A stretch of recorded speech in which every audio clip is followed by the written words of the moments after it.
Si tu suis ce que te disent tes parents, tu peux être sûr mathématiquement que dans 30 ans, tu vas avoir leur vie. C'est-à-dire une vie où tu es physiquement et mentalement fatigué et tu n'es pas heureux. Ou tu te dis, tu essaies quelque chose où tu sais pas très bien qu'est-ce qui va se passer, c'est pas très clair, mais au moins tu essayes et tu verras ce qui se passe. Et tu vois quand même des cocos qui ont l'air d'avoir une vie un peu plus sexy que celle que tes parents ont. Il y a effectivement cet événement où je me blesse. Le médecin il me regarde dans les yeux et il me dit Arnor, je pense qu'il va falloir que... Parce qu'on avait un médecin attitré au Standard. Il me dit Arnor, il faudra penser à faire autre chose de ta vie. Si t'es pas prêt à faire ce que les autres ils ne font pas, n'espère pas avoir des résultats que les gens sur les réseaux sociaux là, ils ont. C'est pas possible. Tu peux pas avoir ma vie si t'es pas prêt à bosser autant que moi, tu vois ce que je veux dire. Et c'est vrai qu'avec le recul, je remarque aujourd'hui que peu importe ce que je fais du foot, de l'immobilier ou autre chose, en fait c'est juste le travail et la discipline de faire quelque chose qui m'a permis de finalement y arriver.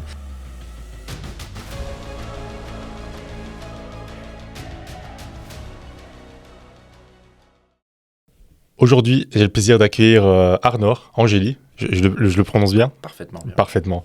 Donc, ancien footballeur pro, investisseur immobilier aujourd'hui. Donc, tu vas nous partager un petit peu ton parcours, ton histoire. On va voir un petit peu qu'est-ce qui se cache derrière ces réussites, parce que tu as eu deux réussites quand même, donc le foot et l'investissement immobilier. Donc, on va voir un petit peu ça. Pour ceux qui ne te connaissent pas, donc je vais te laisser peut-être te présenter, nous dire qui tu es et ce que tu fais aujourd'hui. Complètement. Et tout d'abord, merci pour l'invitation, Damien. Très content d'être là. Alors, moi, ce que je fais aujourd'hui, c'est que principalement, je suis dans le secteur de l'immobilier. On a plusieurs entreprises dans lesquelles on a plusieurs services. Par exemple, j'ai une entreprise qui fait du consulting dans laquelle on aide les Belges à investir en immobilier. C'est l'entreprise pour laquelle je suis le plus connu parce que je tourne bien sur les réseaux sociaux. On va en parler justement. Exact. Ensuite, on a une agence immobilière et on a une entreprise également, d'ailleurs, que je viens visiter tout à l'heure à Soumagne, qui fait de l'assurance et du crédit hypothécaire. Okay. Donc voilà, actuellement, c'est ce qu'on fait, secteur immobilier. Puis évidemment, j'ai investi à titre privé aussi. Ok, donc tu as vraiment réuni un peu tous les aspects de l'immobilier pour pouvoir optimiser un maximum ce que tu fais, quoi. Ouais, on peut peut-être en parler tout à l'heure de l'écosystème immobilier qu'on crée. Je pense que ça peut être intéressant de partager ça. Mais effectivement, voilà, toujours dans le même secteur, plusieurs entreprises. Ouais. Ok. Et justement, tu as une histoire qui est quand même assez inspirante. Donc, pourrais-tu justement nous replonger un peu dans ton enfance, peut-être, tu vois, nous expliquer un peu à quoi tu étais destiné, quels étaient tes rêves, qu'est-ce qui a fait que tu as commencé le foot, et nous parler un petit peu du petit cheminement jusqu'à devenir pro, quoi. Tout à fait. Alors effectivement, donc, je me souviens, c'est la première phase, j'ai terminé mon examen, ici j'étais à l'école Sainte-Catherine, ici à Liège. Ici à Liège, ouais. J'ai vécu 4 ans à Liège. Ouais. Ok. Ouais. J'étais à l'école ici et donc je termine mon dernier examen de mes secondaires.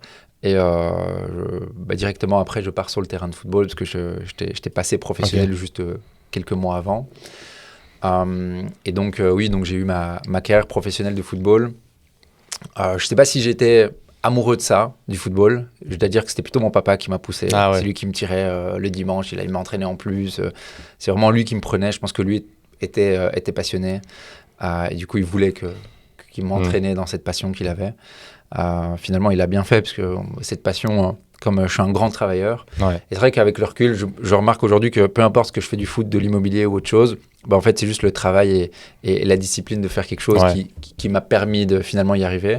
Parce que je pense pas fondamentalement que j'étais amoureux du foot. Par exemple, pour te dire, aujourd'hui, je regarde aucun match de football, tu vois. C'est fou, quoi. Je regarde, je vais pas te mentir, je regarde la finale de la Coupe du Monde, je regarde la finale du Champions League. Mais je suis pas là. Tu me dis, Arnaud, c'est qui le troisième de la Pro League? Je sais même pas, tu vois. Je sais même pas si elle s'appelle la Pro League ou la Jupiler League encore aujourd'hui, tu vois. Donc, pour te dire. Mais donc, pour revenir sur mon parcours, donc, je deviens professionnel au Standard de Liège. À quel âge? J'avais 17 ans. 17 ans, 17 ans, ouais. Quand je signe mon premier contrat.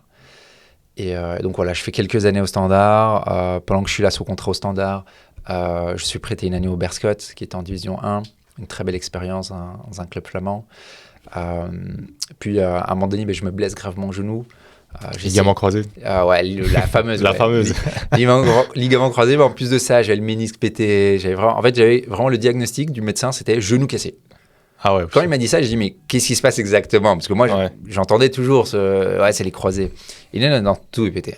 J'avais même, pour te dire, le condyle qui était fissuré. Le condyle, c'est un muscle, c'est le truc le plus gros, tu vois, dans le corps humain, tu vois. Genre, il y avait une fissure au condyle, C'est genre what the fuck. Et comment tu as fait cette blessure? C'est arrivé comment? Ouais, alors à l'entraînement, le gardien de l'époque qui s'appelait Christophe Van Hout, 2,10 m, je sais pas combien de kilos, le gars, il me tombe sur le genou en mouvement. Et donc, boum, tout se casse, quoi. Voilà. Incroyable. Et du coup, tu as 17 ans, tu te sens comment? Qu'est-ce que tu ressens à ce moment-là, du coup? Ouais, sur le fait que je suis joueur de football ou quand je me blesse, tu veux dire? Déjà, explique-nous peut-être le ressenti quand tu signes ton premier contrat pro à 17 ans. Et après, la désillusion, si on peut appeler ça comme ça. On peut l'appeler comme ça. Ouais. Même si, je vais l'expliquer, je passe vraiment du noir au blanc très rapidement. Ouais. C'est vrai que quand tu es joueur de football professionnel, c'est une sacrée aventure. On va pas se mentir, c'est chouette. Et surtout quand tu es jeune, quand tu as entre 17 et 25 ans et que tu joues devant 25, voire 30 000 personnes, qu'on crie ton nom quand tu marques un but, quand tu signes des autographes, quand on te reconnaît dans la rue, c'est sympa, c'est chouette. Et honnêtement, c'est quelque chose qui est inexplicable dans le sens où c'est vraiment des sentiments incroyables, quoi. Tu vois, par exemple, je me souviens, on a gagné la Coupe de Belgique. On est venu ici à Liège après qu'on ait gagné la Coupe de Belgique, je sais pas, à la commune ou je sais pas où, là, en haut, là, il y a tout le monde qui criait, c'était incroyable, on était dans le bus, c'est des sentiments vraiment indescriptibles et incroyables, donc je suis très heureux d'avoir vécu ces moments-là.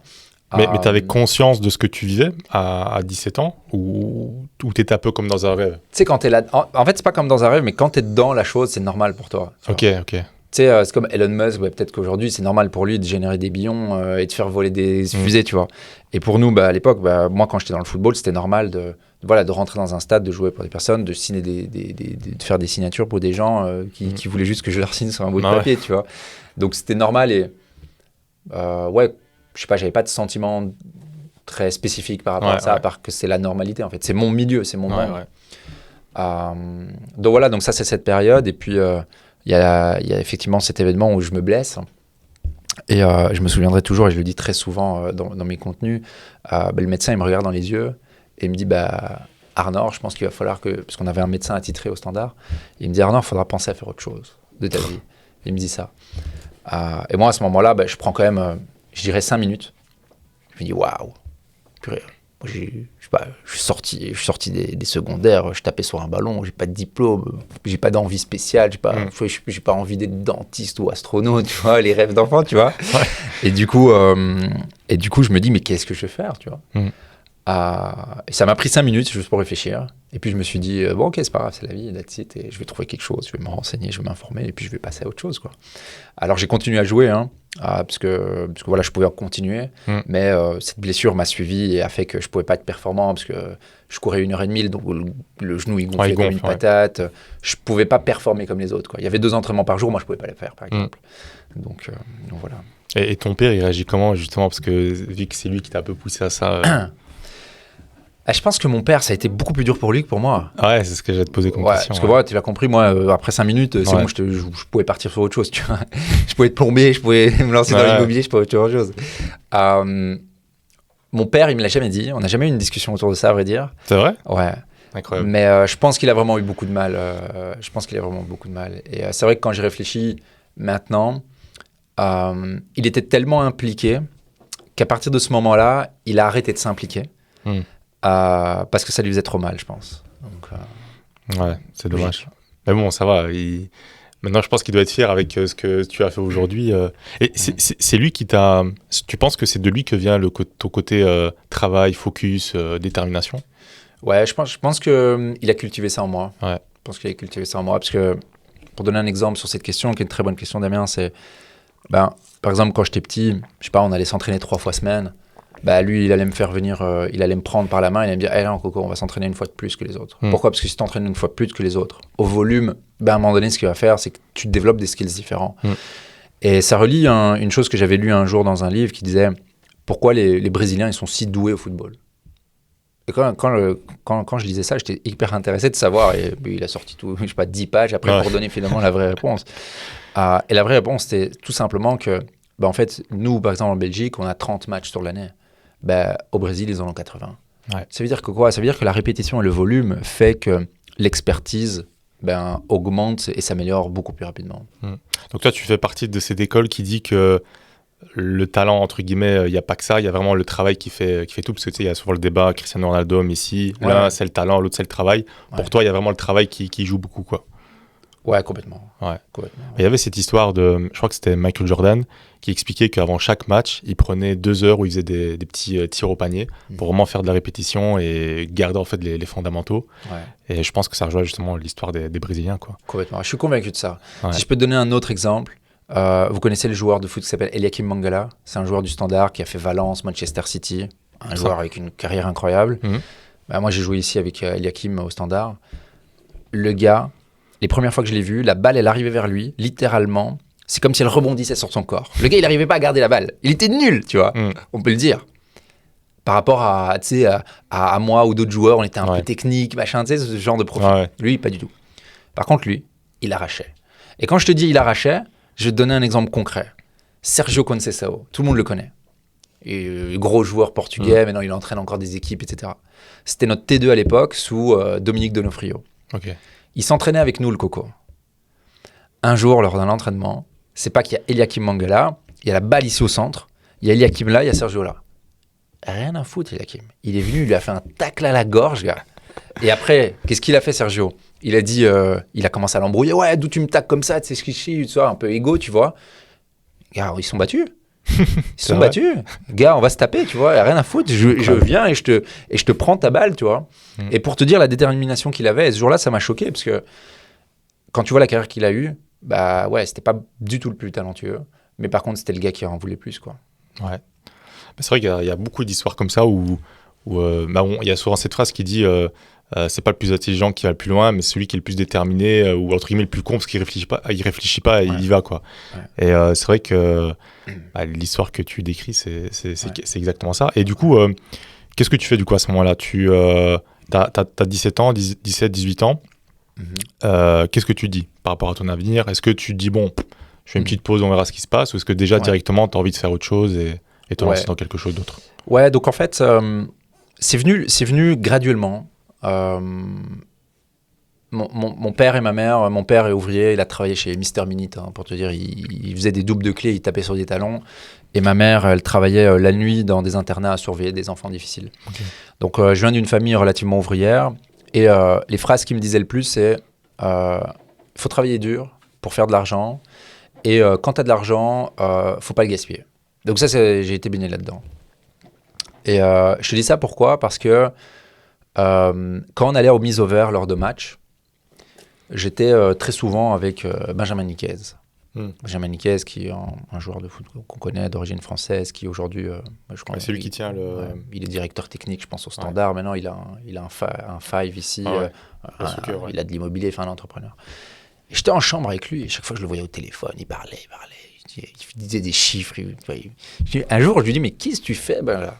Un jour, je me souviens, il était dans le car derrière moi, il était en train de négocier un truc. Je dis, putain, mais qu'est-ce qu'il fait, le gars ? Nous, on est tous en train de parler de meufs, de PlayStation et de shopping, et le gars, il est en train de parler de chiffres. Et à un moment donné, je lui dis, mais qu'est-ce que tu fais ? Et il me dit, écoute, assieds-toi, je vais t'expliquer.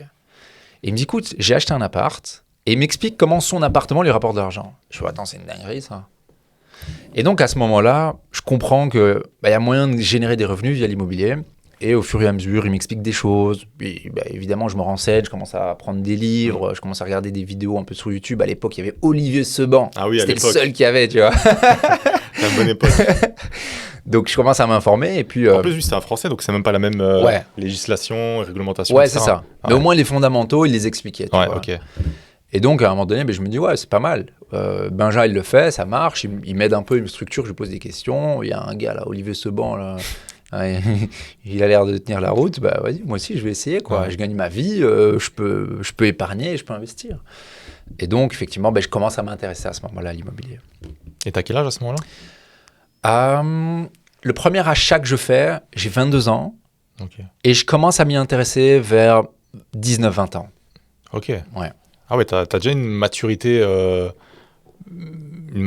pour penser à ça si jeune, c'est fou. Surtout après, comme tu as dit, après le monde du foot, où tu aurais pu vraiment être un peu dans tous ces délires-là de jeunes, quoi. Tu vois, tu aurais pu essayer autre chose. Après, moi, je joue au foot, mais je n'étais pas un Axel Witsel ou Steven Defour. Donc, moi, j'ai toujours gagné dans ma carrière 3 à 7 000 euros, tu vois, brut. C'est pas des gros salaires, tu vois. Ouais. Alors oui, je gagnais ça jeune. Donc on peut considérer par exemple un ingénieur aujourd'hui qui tourne bien, il gagne bien sa vie. Oui, moi j'ai gagné ça, mais je gagnais pas. Je devais me loger, je devais manger. Et puis comme j'étais entouré de gars qui allaient chez Gucci et chez Louis Vuitton, moi j'y allais pas. C'était pas trop cool, tu vois. Ouais. Donc j'allais quand même essayer de suivre un petit peu. Donc quand je m'achetais une ceinture, moi après le mois d'après, je devais peut-être un peu serrer ma ceinture, tu vois. Donc en vrai, j'ai pas gagné des centaines de milliers d'euros. Ouais. Et ouais, j'ai juste compris que l'immobilier pouvait m'aider à développer des revenus. Et donc, à un moment donné, j'ai commencé juste à faire attention à ce que je dépensais, tout simplement. Okay. J'ai épargné comme tout le monde le fait, finalement. Et du coup, parle-nous peut-être un peu de ton premier passage à l'action dans l'investissement. Ouais. J'ai fait toutes les erreurs, débutant, malgré le fait que je m'intéressais, que je lisais un petit peu, etc. Si tu veux... J'ai fait 2 ans d'aller-retour. J'ai fait 2 ans pendant lesquels je voulais investir. Et tu habitais toujours à Liège à ce moment-là ? À ce moment-là, j'étais à Liège. Ouais. Okay. J'étais à Liège. Et pendant 2 ans, j'ai voulu acheter, mais je n'ai pas acheté. La peur de rater, les fausses croyances de mes parents. C'est vrai qu'on est fils d'ouvriers, souvent il y a pas mal de croyances limitantes par rapport à ça. Ah, purée. Ouais. Ah, ma mère, combien de fois elle m'a pas dit, mais attends, t'imagines, t'as pas de locataire ? Combien de fois elle m'a pas dit cette phrase, tu vois ? Ouais. Mon père, combien de fois il m'a pas dit attends, mais tu vas quand même pas faire du crédit. Là, c'est fou, tu vois. Parce que mon père, dans sa vision, lui, ce qu'il faisait, c'est qu'on était resté vivre chez mes grands-parents de mes 0 à 8 ans pour que lui, il économise et qu'il l'achète quasi en cash la maison, tu vois. C'était ça sa mentalité, tu vois. Oh, putain. Donc ouais, le gars, il tapait sur il doublait des clés pour acheter sa maison. D'origine italienne, c'est ça ? D'origine italienne, ouais. Mon grand-père est venu travailler dans les mines de Limbourg. Ah, ok, ouais. C'est lui qui nous a rapatriés en Belgique. Donc oui, non, c'était ça. Et pour revenir, c'était quoi ta question à l'initiative ? Ton premier investissement. Le premier investissement. Ouais. Donc pendant 2 ans, je me tapais un mur, littéralement, avec mes parents. Ouais, maman, papa, regardez, j'ai trouvé ce bien-là, qu'est-ce que vous en pensez ? Oh non, tu vas pas faire crédit. Ouais, non, toujours ces phrases-là qui me revenaient. Et donc, à un moment donné, tu sais, moi, je me crée ma propre bulle avec mes livres, mes petites vidéos d'Olivier Seban.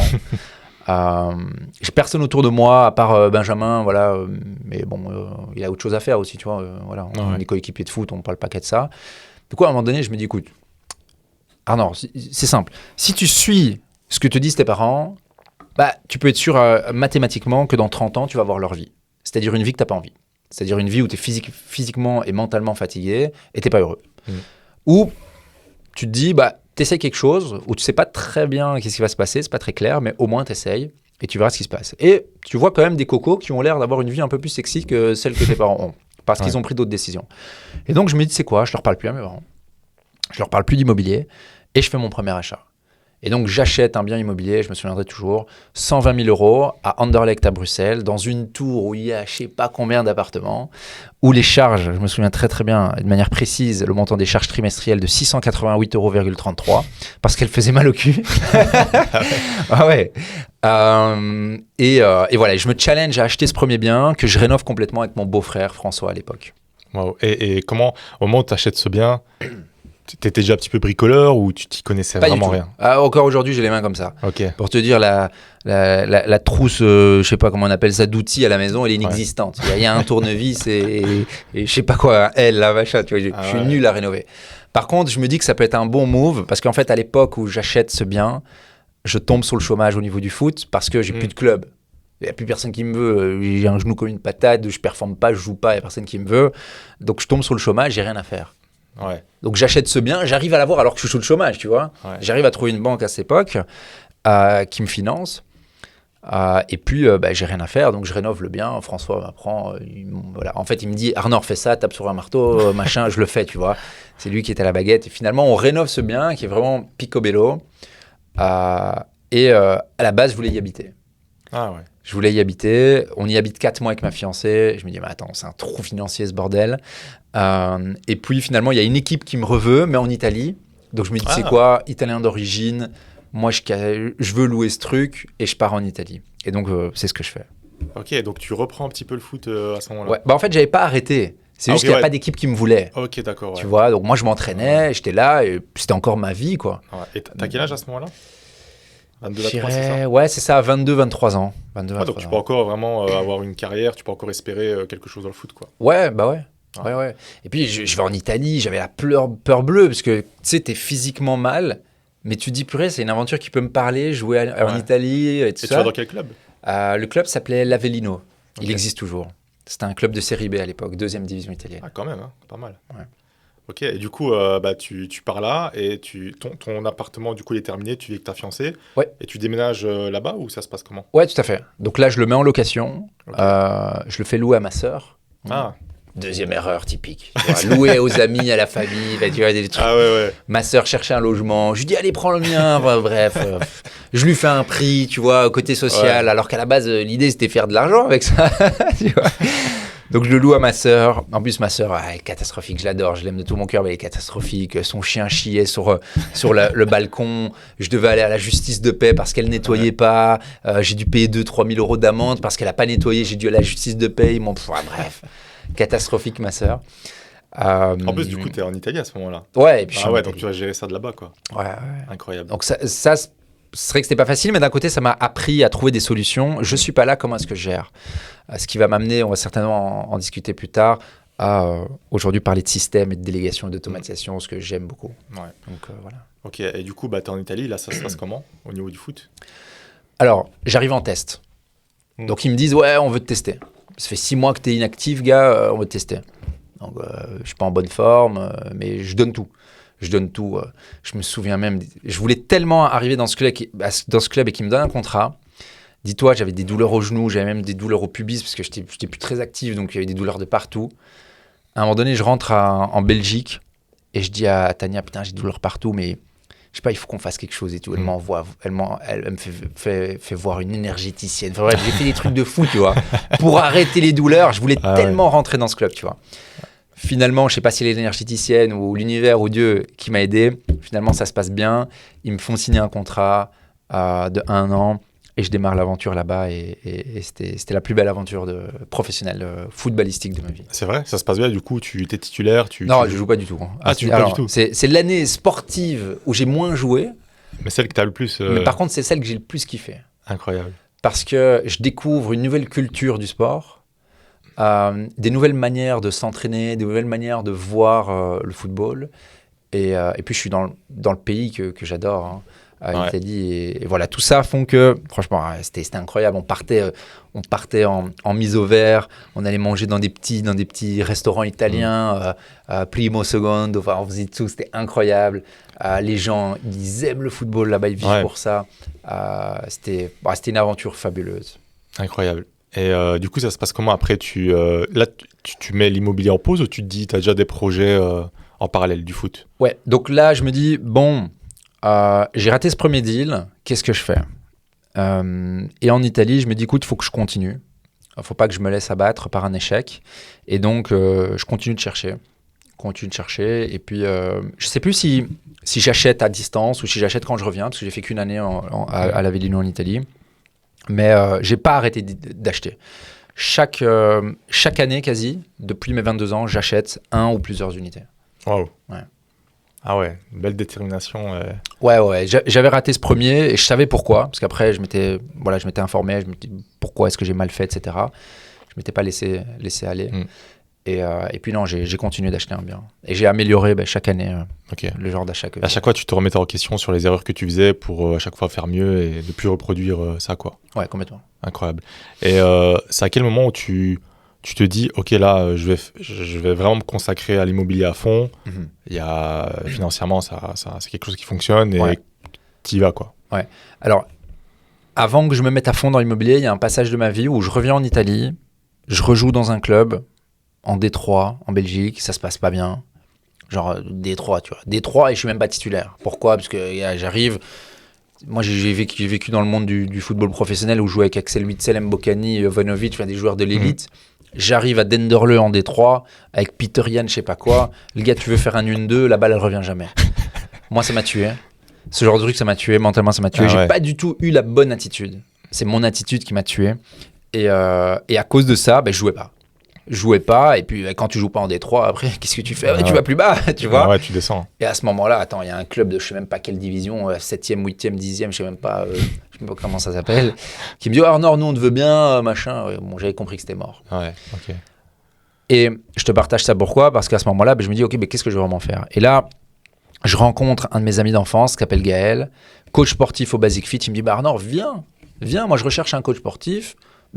T'es sportif, tu peux certainement aider les gens. Et donc, à ce moment-là, je rejoins mon ami Gaël en tant que coach sportif au Basic Fit Chaussée d'Alzenberg à Uccle, à Bruxelles. Et je coach là pendant 1 an. Et après 1 an, on ouvre notre salle de sport ensemble. Ah ouais, ok. Ouais. Et on entend souvent que les salles de sport, c'est un business qui est très compliqué. Est-ce que c'est vrai ou pas? Alors, à vrai dire, on galérait à l'époque. Okay. On galérait à l'époque, mais avec l'expertise et l'expérience que j'ai aujourd'hui, c'est un très bon business model. Et il l'a encore, cette salle, elle existe encore. C'est un très bon business model parce qu'en fait, elle est basée sur du personal training et sur un abonnement mensuel. Donc les gens, ils viennent, ils payent entre 100 et 250 euros par mois pour venir s'entraîner 1, 2 ou 3 fois sur base de groupe. Donc en fait, tu as une espèce d'économie d'échelle qui se fait au niveau de ton temps par rapport à la gestion de ton temps parce que les gens, ils viennent dans des groupes. Et en plus de ça, le système d'abonnement fait valoriser l'entreprise. Donc c'est un très bon business. Et franchement, il a bien raison de le garder. Mais à l'époque, on faisait tourner ça vraiment avec très peu de compétences. Ouais. Moi, je n'étais pas formé en business, je n'étais pas formé en marketing, je ne savais pas comment acquérir des clients, je ne savais pas comment les fidéliser, je ne savais pas quel modèle financier utiliser. Donc on faisait tourner la boîte, mais vraiment finalement comme tout le monde. On rentre dans un business comme ça de manière latente parce qu'on a développé un peu de clientèle, tu vois. Ok. Du coup, c'est ta première expérience d'entrepreneur, du coup, réelle. Ouais. Alors la première. En dehors de l'immobilier, quoi. Ouais. Alors la première vraiment, c'était coach sportif. Parce que, tu sais, footballeur, tu es un salarié finalement. Tu vois, on fait tout pour toi. On lave ton linge. T'arrives, on te dit que tu dois faire quoi, tu dois courir autant, machin. T'as rien à penser. Ouais. Et en fait, quand je suis devenu coach sportif, je me souviens, le truc qui m'a aidé le plus et qui m'aide encore aujourd'hui dans ma vie, c'est arriver à vendre. À vendre mes packs de coaching. Et ça, Gaël m'a beaucoup aidé. Et puis, on a fait beaucoup de formations, etc., dans le milieu du coaching sportif. Et je me souviens que ça m'a... À un moment donné, je me souviens que j'avais fait un article dans l'ADH. Je me disais, Arnaud, t'es coach sportif, alors t'es footballeur avant, comment ça se passe, etc. Et je me souviens avoir dit aux journalistes, écoute, je me sens beaucoup plus heureux aujourd'hui. Pourquoi ? Parce qu'en fait, j'avais un sentiment d'accomplissement que via mes compétences, j'arrivais à générer une activité et pas seulement, Arnaud, tape sur la balle, tu vois. Ouais. Ou vraiment, il y a quand même un mérite, mais je sais pas, c'était différent. Le sentiment était différent et j'étais content que via mes compétences, j'arrivais à être coach sportif et à vivre de ça parce que j'étais indépendant, tu vois. Ouais. Et c'est fou parce que tu valorises plus le fait de mettre en avant tes compétences pour créer un business que, comme tu dis, taper dans un ballon, alors qu'au final, il y a quand même de la compétence et du travail, du talent. C'est juste. C'est fou. Et je pense, et tu sais, quand tu me poses cette question, et là, je réalise, parce qu'en fait, c'est pas moi qui l'ai voulu, ça. Ouais, c'était ton père, du coup. En fait, c'est mon père qui avait un plan. Okay. Mais c'était pas moi. Alors que quand j'étais coach sportif, c'est moi qui avais un plan. Et je dis, gars, si t'as pas de clients, t'as pas d'argent. Et comment tu vas manger à la fin du mois ? Tu vas pas manger. Donc, gars, tu dois devenir une machine de guerre à vendre, tu vois. Et je pense que ça doit être ça. Ouais, incroyable. Et du coup, ça se passe comment ? Du coup, pendant combien de temps tu as ce business ? Donc, je fais 1 an coach sportif à Basic Fit. Je kill. Je suis une machine. Je suis le meilleur coach sportif. Pas dans la qualité de mes entraînements, mais le nombre de clients que j'ai. En fait, je suis une machine. Okay. Le client, il vient, je lui vends mes coachings. Et il reste à vie. Je suis extrêmement bon à vendre. Et on a plein de clients. Je me dis, attends, pourquoi on va rester au Basic Fit à payer un bête loyer quand je veux un nouveau matériel pour mieux entraîner mes clients. Ils me disent, oh non, je peux pas, machin. Tu sais quoi, on ouvre notre salle. Et du coup, après 1 an, on prend toute notre base clientèle, on ouvre une salle à Uccle-Calvoute, donc qui existe toujours, le Body Life Changing Club. Vous pourrez aller voir sur Google, elle est là. Et voilà, on fait tourner cette salle. Ok, incroyable. Et du coup, comment tu arrives à développer cette compétence de la vente, du coup ? Tu penses que c'est quelque chose de naturel que tu as après travaillé ou est-ce que tu t'es vraiment formé pour... Non, il n'y a rien de naturel pour moi. Pour moi c'est juste une question de comprendre ce qu'il faut faire et devenir bon dans ce qu'il faut faire. En plus, tu aimes ce que tu fais en plus. Ouais. Et donc, c'est Gaël qui m'a mentoré. Il y a 2 choses. 1, Gaël m'a mentoré parce que lui, il le faisait déjà, donc il était déjà bon à ça. Il tournait. Donc lui, il m'a mentoré. Et 2, on s'est formé. C'est-à-dire, quand j'étais coach sportif, on a dépensé des dizaines de milliers d'euros dans les meilleurs coachs. Moi, je voulais tout savoir. Je voulais aller payer. Je me souviens d'un coach qu'on suivait. Il s'appelait Wolfgang Unsold. On est parti en Allemagne dans sa salle pour qu'il nous coach. Les trucs, c'était 4-5 000 euros pendant 2 jours pour qu'il nous apprenne à coacher des gens. Enfin, on s'informait, quoi. Incroyable. Et tu rachètes du coup des bâtiments en parallèle ? Ouais, comme je te dis. Depuis 22 ans, depuis mon premier achat, Tous les ans. Donc, Tous tous les ans, j'achetais un bien ou plusieurs biens, ça peut être un immeuble. Hein. Et comment tu fais pour gérer justement ton travail de coach sportif et d'investisseur immobilier? Parce qu'il faut quand même avoir une belle organisation. Ouais. J'entends souvent quand on investit dans l'immobilier, on est tout le temps sur le bien pour suivre les travaux, s'il y a des travaux, etc. Ouais. Comment tu fais? Au début, je bosse juste plus que les autres. C'est-à-dire que j'ai pas de compétences en délégation, en automatisation ou en création de système, donc je bosse plus que les autres. Et tu sais, quand tu as 1, 2, 3, 4, 5 biens, c'est pas trop compliqué, tu vois. Tu contactes tes locataires, tu vas gérer un peu les pépins, c'est pas compliqué. Donc au début, c'est moi qui faisais tout, je travaillais juste plus que les autres. Je travaillais en salle, et puis le week-end ou le soir ou des moments entre des coachings, parce que j'ai pas des coachings non plus toute la journée, je peux vite aller gérer un problème, aller acheter une serrure, aller acheter un machin. Donc je gérais ça vraiment comme ça. Ok. Et à quel moment tu as envie de transmettre? Alors. Et pourquoi surtout? Ouais. Donc, on a cette salle. La première année, ça se passe bien. Puis Covid arrive. Je me dis, attends, putain, on a 3000 balles de loyer à Uccle. L'État, il nous donne rien. Notre propriétaire, il nous demande de payer. On perd 40% de notre clientèle. Ouais. Putain, quel bordel, quoi. Et donc, moi, je me remets en question. Je me dis, attends. Je me remets dans mes YouTube. Là, il n'y a plus Olivier Seban, il y a d'autres personnes. Hein. Je commence à m'intéresser au business, etc. Et je vois qu'il y a des gens qui lancent des business en ligne. Je dis, attends, putain, d'un PC, tu peux générer un business. Ta liberté, machin. Et ça, c'est toujours quelque chose qui m'a, moi, plu. Et en plus, ma fiancée, elle est mannequin. Donc, souvent, je ne pouvais pas la suivre quand elle allait dans certains pays, etc. Donc, ça m'embêtait parce que je ne pouvais pas la soutenir. Et moi, j'avais aussi envie d'y aller pour voyager, explorer. Et donc, je me dis, en vrai, avoir un business physique, c'est pas terrible. T'es lié, machin, il y a un Covid, il y a un truc, tu dois payer, et voilà. Et donc, je me dis, tu sais quoi, en vrai, moi, je vais shifter. J'en ai marre, j'ai fait le tour. Coaching sportif, j'ai été un des meilleurs coachs sportifs sur Bruxelles en termes de chiffres. Dire, je peux pas faire plus, ça me stimule plus. J'ai une salle, on l'a fait tourner, ça se passe super bien. Je vois pas mon avenir là-dedans. Et donc, moi, je vois des gars qui lancent des business en ligne. Et moi, je me dis, qu'est-ce que je sais faire d'autre? Putain, mais en vrai, j'ai quand même quelques bâtiments. Je suis pas dégueu en immobilier, quoi. Je génère un petit peu de revenus. Est-ce que je ferais pas ça? En 2 semaines, je crée une formation. Covid, 2 semaines. Incroyable. Je me souviens, c'était un rush de fou. Quand je veux quelque chose, ça part en mode machine. C'est-à-dire, je me souviens, on coachait plus, la salle fermait. J'ai plus rien à faire. Qu'est-ce que je me dis? Moi, j'ai pas rien à faire. Je vais pas me rouler les pouces à regarder Netflix ou à me balader, machin, mes couilles. Qu'est-ce que je fais? Je prends mon PC. Je me dis, comment est-ce que je peux créer une formation? Je commence à dire, OK, moi, comment est-ce que j'ai acheté mes biens? Comment est-ce que j'ai fait? Je me crée un plan. OK, j'ai fait du crédit, j'ai cherché des biens, j'ai mis en place telle méthode, machin. Et je documente tout sur un Google Doc. Et puis, je tourne. Je me souviens à l'époque, comment je tournais. J'avais un micro comme ça. Donc, dis-toi, c'était même pas en vidéo. La première formation que j'ai tournée, c'était juste du vocal et du texte. Donc, je parlais devant un texte. Donc, ma première formation, c'était fais ça, et je parlais. Tu vois, c'était insane. C'était un moment de fou. Et je me souviens, Tania, elle me prenait pour un malade. J'allais dans la chambre, on avait un appartement de 50 mètres carrés, une chambre. Elle était dans le salon et tout. Et moi, j'allais dans la chambre enregistrer. Donc, je me levais le matin. J'allais au sport ou un peu courir, et puis je revenais, j'enregistrais à 2-3 heures, puis j'allais manger avec elle, on allait faire une petite promenade vite fait, puis je revenais, j'enregistrais. En 2 semaines, je crée mon premier contenu de formation, j'ai une belle formation sur mon PC. Incroyable. Et du coup, maintenant, il faut la vendre. Exact. Et c'est là que je me rends compte que je ne suis pas du tout un businessman à ce moment-là, et que je suis nul là-dedans. Et effectivement, je ne l'ai pas du tout vendu. Non, t'as pas essayé de faire un webinaire ou un truc comme ça Non, à l'époque, je connaissais rien, j'avais aucun skills en acquisition. Je me dis, j'ai une formation, mais non, quoi, tu vois. T'as le meilleur produit dans ta tête, t'as le meilleur service dans ta tête, mais finalement, non, t'as rien. Et du coup, en fait, je l'ai juste laissé là. J'avais un peu chipoté sur System.io à l'époque, vite fait, je fais une petite page, machin, mais ça se vendait pas. Je faisais rien, je faisais pas d'action. J'avais juste une formation qui était là, disponible. Et donc, je la laisse là. Et puis, j'en fais rien. Et parce que c'est étonnant que tu ne lances pas, que tu t'arrêtes là, dans le sens où avec ta détermination et cette envie à chaque fois de dépasser tes limites, qu'est-ce que tu ressens à ce moment-là, du coup?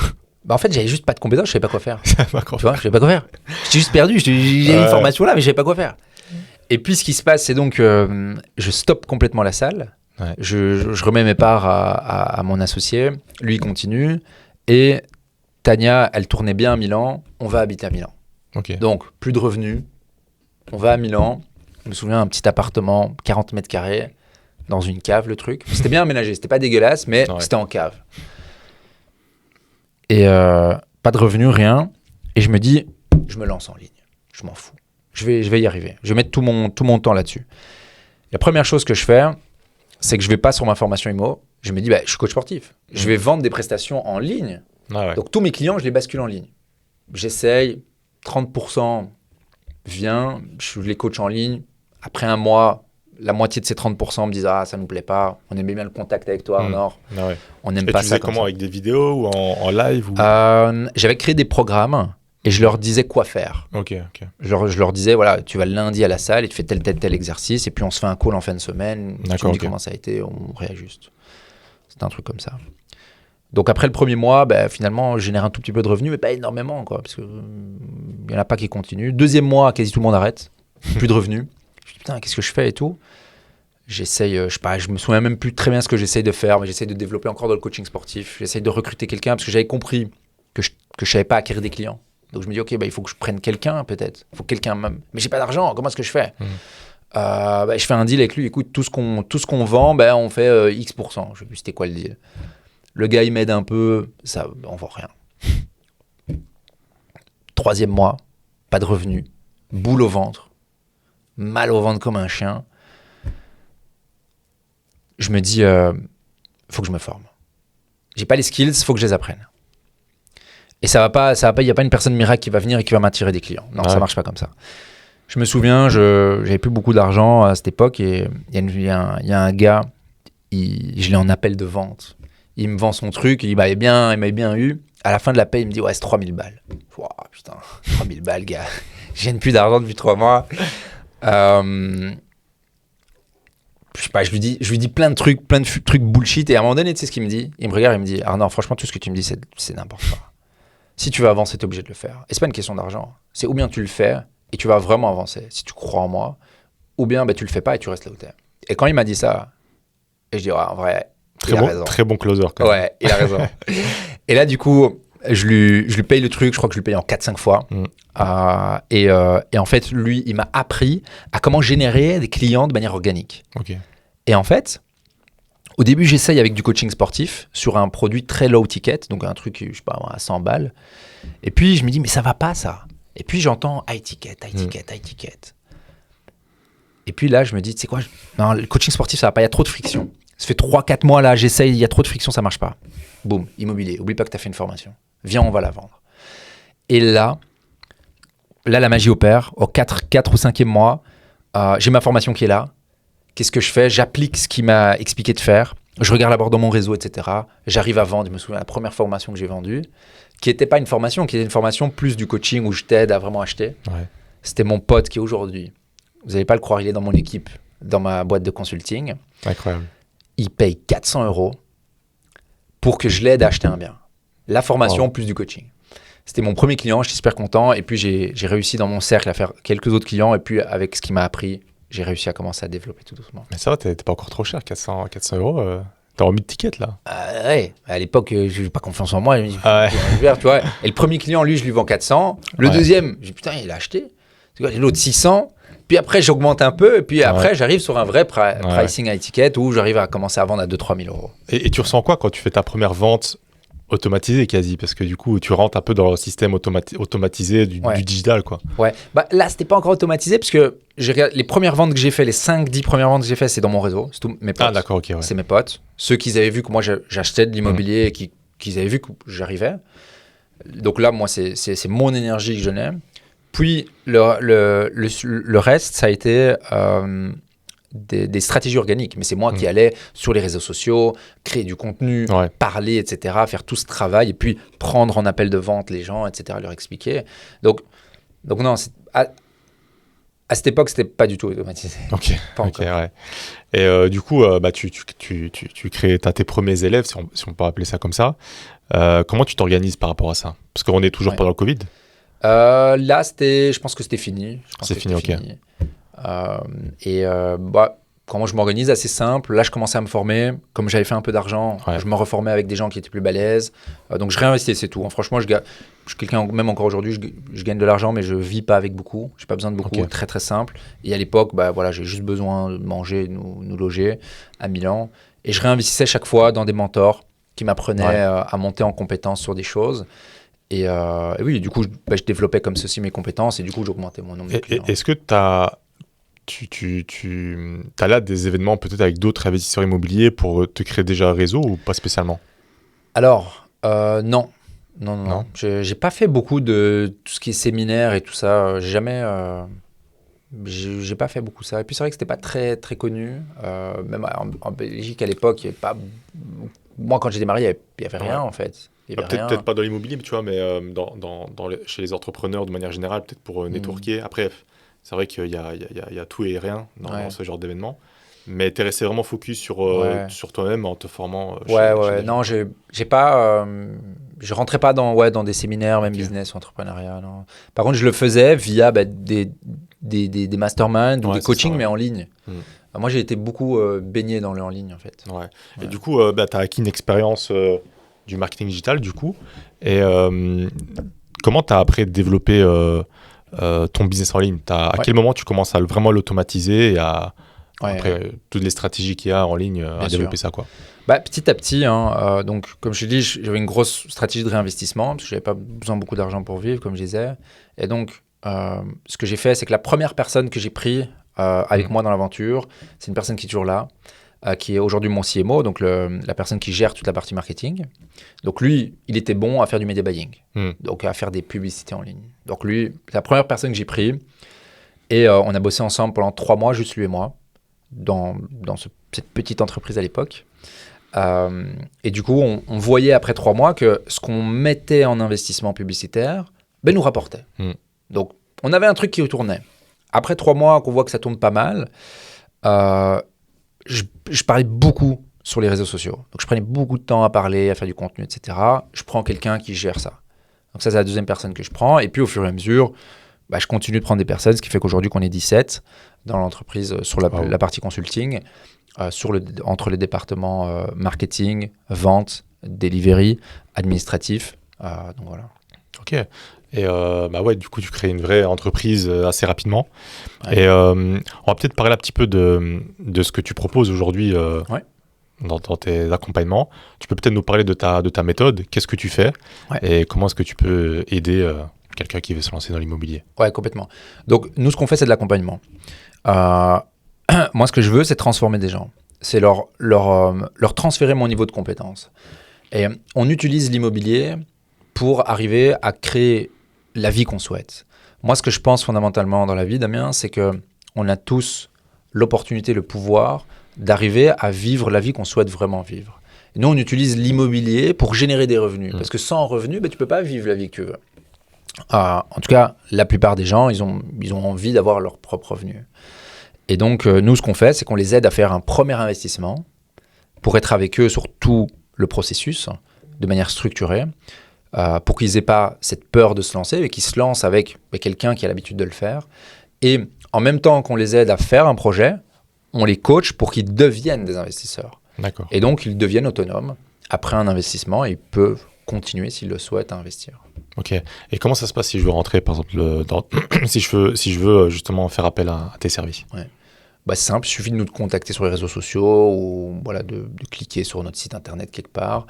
Il y a un appel avec quelqu'un de notre équipe pour voir si, dans ta situation, tu peux être aidé, parce qu'évidemment, il faut pouvoir être finançable.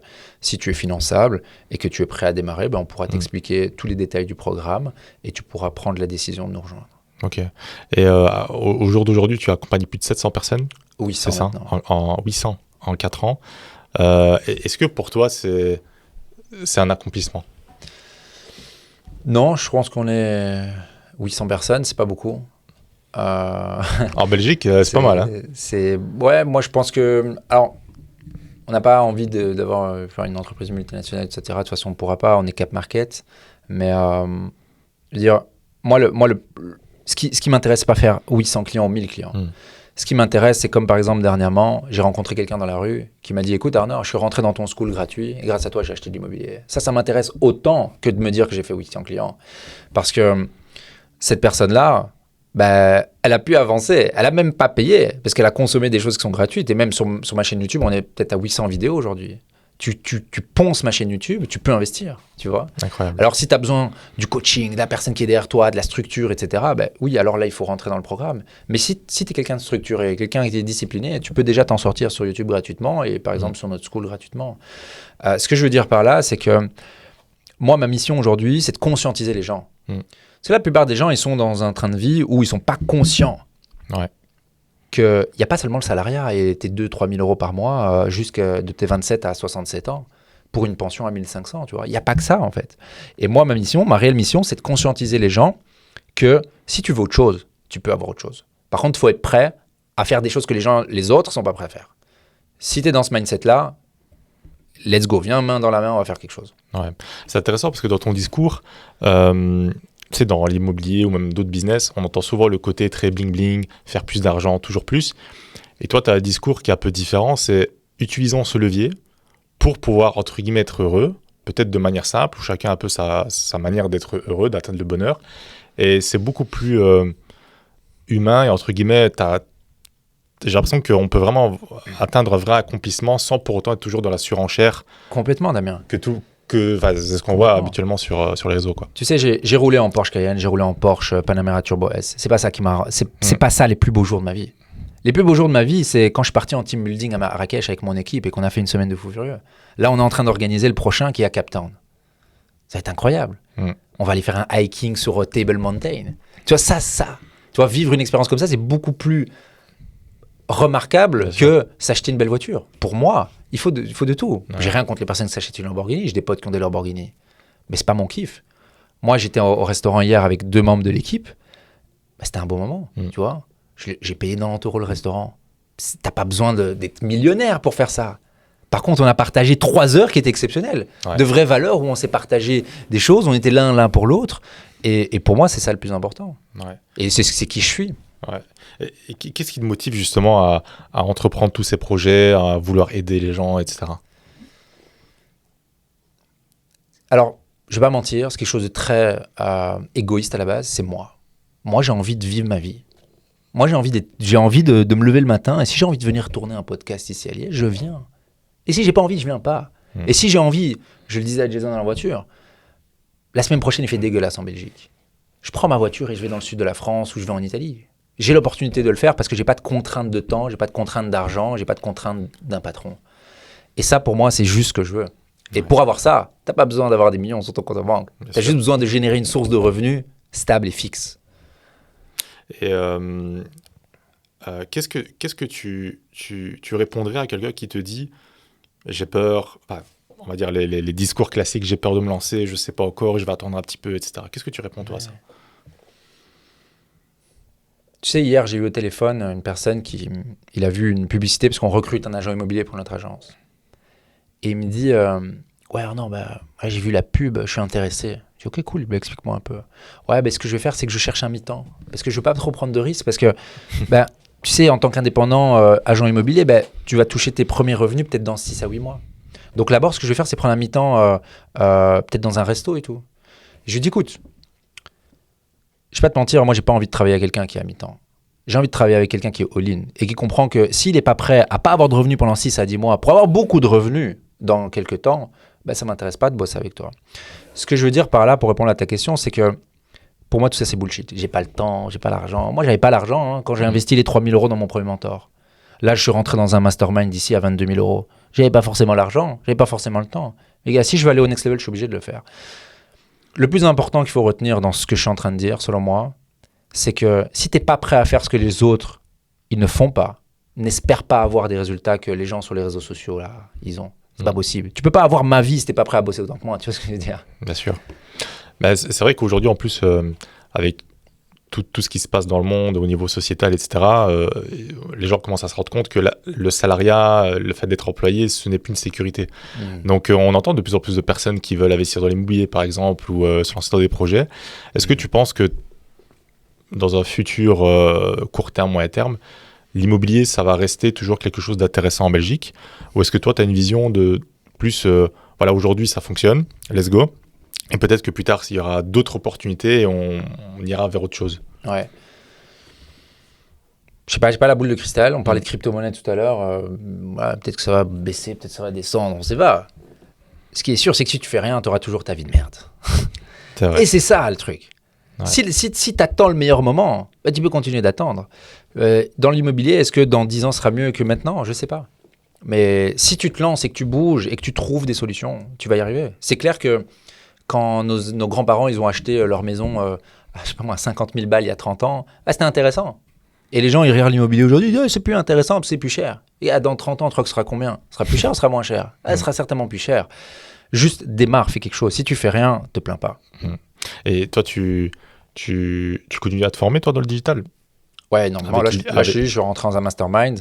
Un gars qui fait 1 million d'euros par mois, je pense qu'il a quelques petites choses à nous apprendre. Ah ouais. C'est à belge, francophone? Non, je me forme que sur le marché US. Ouais. Et d'ailleurs, j'ai fait un mastermind dans la francophonie. C'est un mastermind qui s'appelle Equity Family sur comment racheter des entreprises. Okay.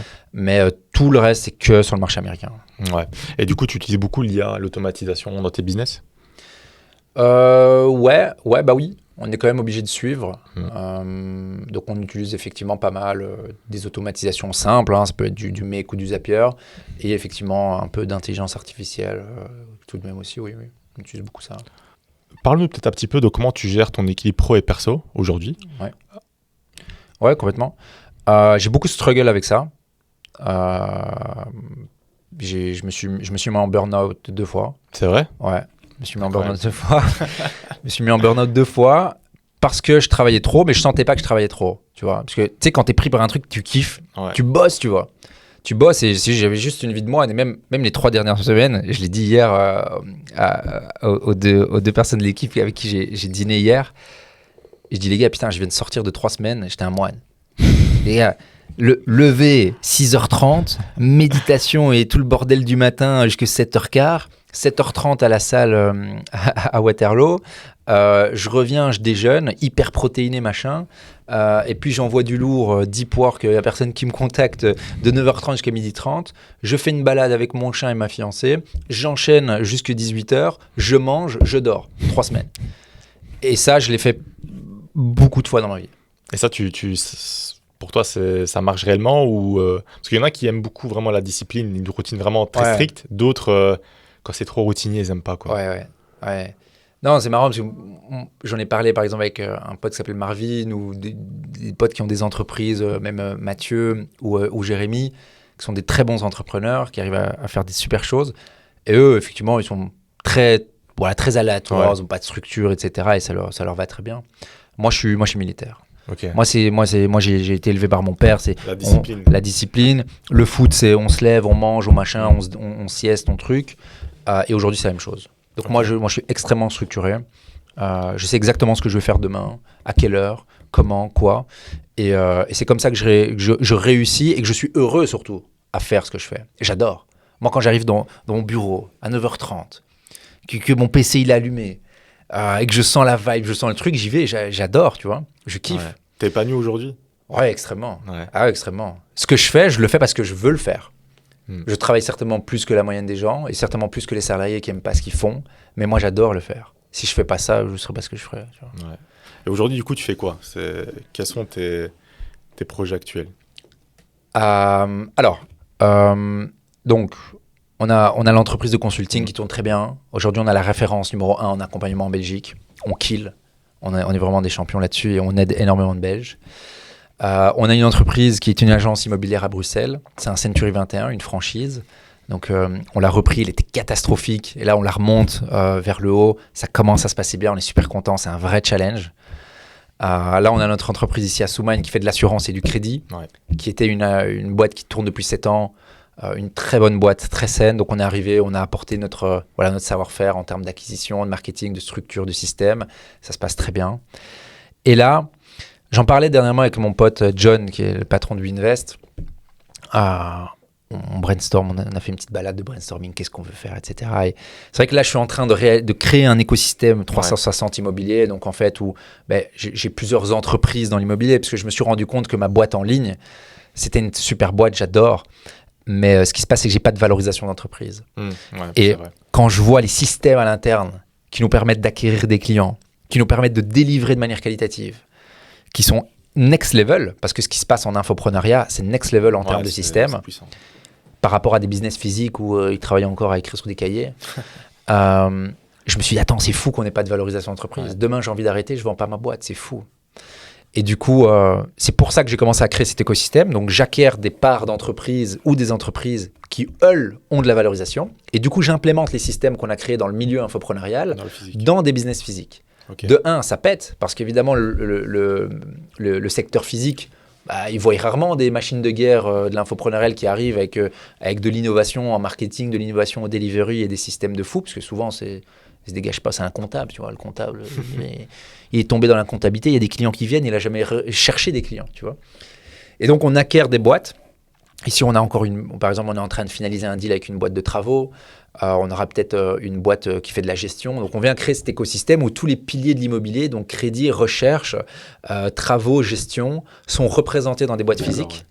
Et du coup, en fait, on peut mieux aider nos clients qui sont dans le consulting avec des services autour qui leur permettent de s'assurer une qualité de service qualitative. Parce que combien de fois on n'a pas entendu des clients qui n'ont pas été contents d'un entrepreneur, moi j'en ai marre d'entendre ça. Donc moi je veux une boîte d'entrepreneurs où moi j'ai ma responsabilité et du coup je sais que la qualité de service sera délivrée. Donc voilà, c'est ce qu'on fait. C'est vrai que j'avais vu une statistique pendant le Covid qui disait qu'il y a seulement en Belgique 15% des business physiques qui sont digitalisés. Et digitalisés prennent en considération une page Facebook. C'est ça. Donc c'est triste. Et c'est vrai que toi, tu arrives avec de l'acquisition de leads, des tunnels de vente et tout ça, tu as un ancien en bleu. C'est fou. Quoi. Ici, je peux donner des chiffres sur l'entreprise d'assurance. Ils ont des produits de vie, donc des EIP, des PLCI, des choses comme ça, des placements. Ils avaient l'habitude de faire 200 à 300 000 euros de chiffre d'affaires. Nous, en 6 mois, on a doublé ça. En 6 mois. Quand le comptable il a vu le bilan, il s'est dit, mais gars, normalement, tu fais 5 à 10% d'amélioration annuelle, tu vois. Il n'a pas compris. Et là, certainement qu'on va faire le million rien que sur le secteur. Wow. Rien que sur le secteur, alors qu'il venait de 200 à 300 000. Alors que le business des assurances, habituellement, ce qu'ils faisaient, c'est du Google Ads. C'est très cher, une grosse concurrence. Alors que tu peux créer des systèmes tout autour qui peuvent vraiment faire exploser le truc. Quoi. Complètement. Incroyable. Et du coup, est-ce que tu n'as jamais pensé à peut-être être plus dans le coaching business, peut-être, tu vois, coacher d'autres business Alors, tu souris. C'est très marrant que tu dis ça, parce que là, on est en train de lancer notre mastermind Libre TFG, qui va... Parce qu'en fait, je me suis rendu compte de quoi. J'ai mis mes clients qui rentrent dans le programme Libre TFG, qu'est-ce qu'ils veulent ? Ils veulent de la liberté via le véhicule qui est l'investissement immobilier. Et j'ai fait un listing de tous les clients qui ont réussi. Et sur 80% des clients qui ont réussi, les 80% ou bien étaient entrepreneurs, ou bien ont lancé leur business. Et du coup, je me suis dit quoi ? S'ils veulent continuer d'avancer vers leur indépendance financière, ou surtout avancer plus vite, parce qu'on ne veut pas être libre à 60 ans, on veut le plus rapidement possible avoir cette liberté, il faut plus de revenus.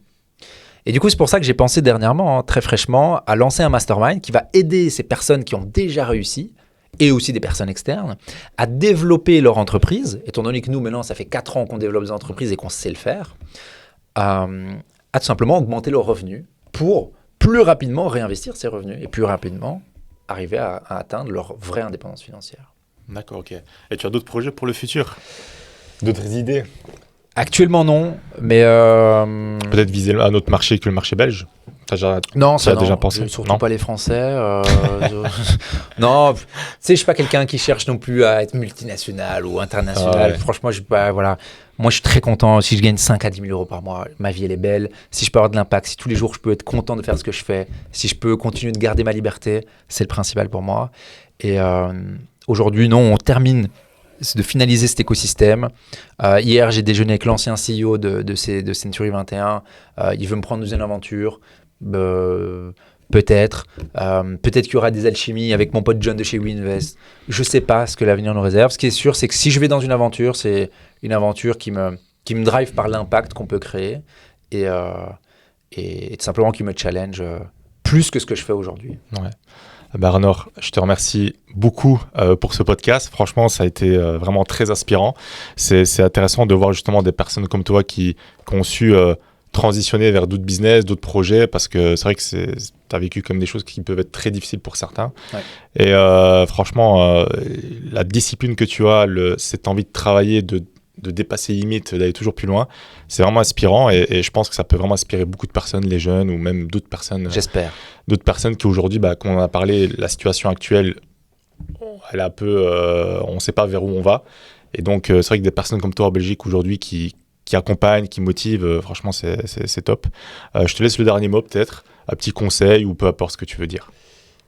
Tout d'abord, merci Damien pour ces mots, c'est sympa, j'apprécie ce que tu dis et merci encore pour l'invitation. Je pense que ce que vous faites, c'est bien, c'est pareil que moi, c'est conscientiser les gens. Tout à fait. Comme tu me l'as dit, Mehdi, nous, ce qu'on veut, c'est conscientiser les jeunes qu'on peut faire quelque chose et quand il y a des coups difficiles dans la vie, on peut arriver à rebondir.